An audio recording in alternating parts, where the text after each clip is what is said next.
opening week continues. How good is this? Cade Cunningham, the #1 overall pick in this year's draft, has been ruled out of tonight's season opening game against the Bulls due to a sprained right ankle. Boo! That kills me. Oh, I was dying to see him. Kemba Walker, on the other hand, will be making his Knicks debut tonight at Madison Square Garden against the Celtics on ESPN. The Bronx native signed with the Knicks back in August. Yay! That's good news. We had some bad news and some good news. And the 76ers will start their season in New Orleans without Ben Simmons after Simmons was suspended for conduct detrimental to the team. Simmons has been thrown out of practice by Doc Rivers. You stink, Simmons! All right, for more, let's welcome back Doris Burke and Tim Legler. Doris, what are you most looking forward to tonight? I want to see DeAndre Ayton play. This is a young man who did not get the contract he hoped for. And he's, quote, very unhappy, according to Adrian Wojnarowski. And what strikes me about DeAndre Ayton is it was his growth and maturity a season ago that really helped propel this team to the finals. Chris Paul, profound. Devin Booker, of course, profound. This guy was asked to guard elite centers in each round, and he tried to meet that challenge nightly. He regressed as a scorer because he had to set screens for Chris Paul and for Devin Booker. He did everything the organization asked. That maturity will be tested. Yes, they have continuity, but how does this guy come out tonight? That's a great point. How about, oh no, this is me. I'm going with the Rockets' Jalen Green before we even get to legs. Okay, look, no Cade Cunningham. All right, I want to see Jalen Green. And by the way, I know LeBron James has changed the paradigm. People want to see the LeBron guy who can also pass and run the offense. I'm sorry, my favorite is still the dude who can jump out the gym and score electrically like Michael Jordan and Kobe Bryant. Not to put this on Jalen Green, but that's the kind of player I love to watch. What's up, Legs? I'm going with Joel Embiid. Is there anybody right now more fascinating in the league because of the response that he's going to give to this nonsense in his mind that he's dealing with in Philadelphia with a co-star that he views as weak mentally?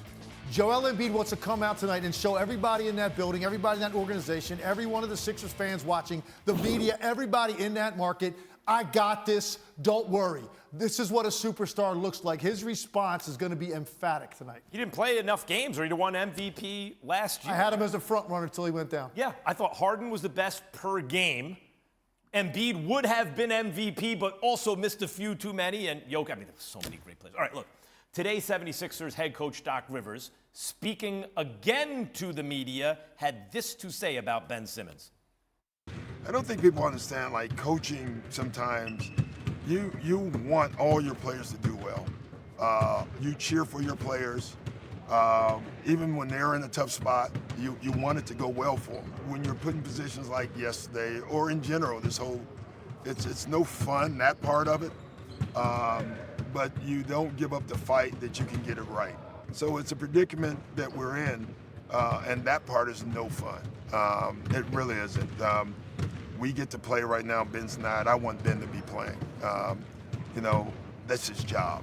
I don't like any player losing money. Like, there's so many things about this that I don't like, but that doesn't mean you still don't have to do your job, and that's the tough part. Doris, your reaction to what Doc just said. Can I just say how different Doc felt today compared to yesterday? You could tell he cares about his players because yesterday he was agitated. And throwing Ben out was probably, as Kendrick Perkins said, premeditated, but it affected him.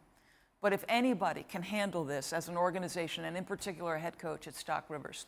He was calm, he was eloquent, and they're going to need every bit of that because I think this is a long, protracted situation.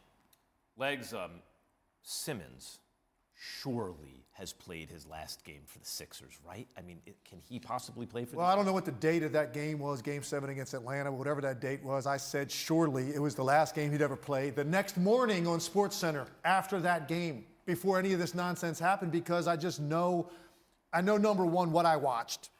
I know what Doc Rivers felt, what Joel Embiid felt. The trust was gone. The doubt was going to linger. And for Ben Simmons, he knew, playing there for 4 years, this is a very difficult building to walk back into the way that played out, because now that fan base smelled fear. It's a very difficult city to live in as an athlete if they sense that. And he knows it. And he knows he didn't eradicate the problem. He didn't address it. He hasn't fixed it. It's still there. And guess what? Wherever he ends up, it's still going to be there, but hopefully there's pieces in place in terms of ball handling scorers and things that can hide it more. When you're the point guard and you don't take a shot in 5 fourth quarters in a 7-game series, there's a problem you can't get past. So I said it then, Max, so clearly I feel that way now. Look, they might force him back to the court financially. If that's what they want to do, you want to squeeze him and eventually he caves and plays, great. Is that what you want? Well, I think that Daryl Morey wants to sell as high as he can, right? And Doris, when I think about Ben Simmons, in the history of basketball, he's listed at 6'10". Give me the combination of speed, handles, court vision, passing ability, defense and defensive versatility. Correct. Like, he doesn't want to give the guy away, right? I'm going to say this. The resolve in Philadelphia is real. They feel like they need a difference maker. The issue is he is going to sabotage the season. So it's unlikely you win a championship if this is long and protracted. If you sell short of his value, you're going to sell short on using Joel Embiid as a linchpin, and you're still going to fall short of a championship. There is no good option here for the Philadelphia 76ers. You know, maybe you're hanging out to see what happens in Portland with Damian Lillard and maybe with Bradley Beal, but we're a long way away from that, and the damage that can be done in the interim is significant. Yeah, I love her point. The movie Argo, of all the bad options, this is the best one. That's the definition of a dilemma, and that's a choice really, between bad options. That's what they have, and to me there's 3, and the best one now for them is to move them, because what you have, what are the other 2 options? Force a guy to play for money only that doesn't want to be there. Good luck, Doc Rivers, trying to manage that mess. Just keep him home, suspend him, whatever you have to do, or pay him to stay away. Now you're short an all-star caliber talent. You haven't replaced him with anybody. That's not a good scenario. So the only one moving forward is to move him. The question is, at what point? And what exactly are the Sixers waiting for, and what offers are they waiting for that they haven't received yet? And do they think they're actually going to come down the pike now? Thanks for watching ESPN on YouTube. For live streaming sports and premium content, subscribe to ESPN+.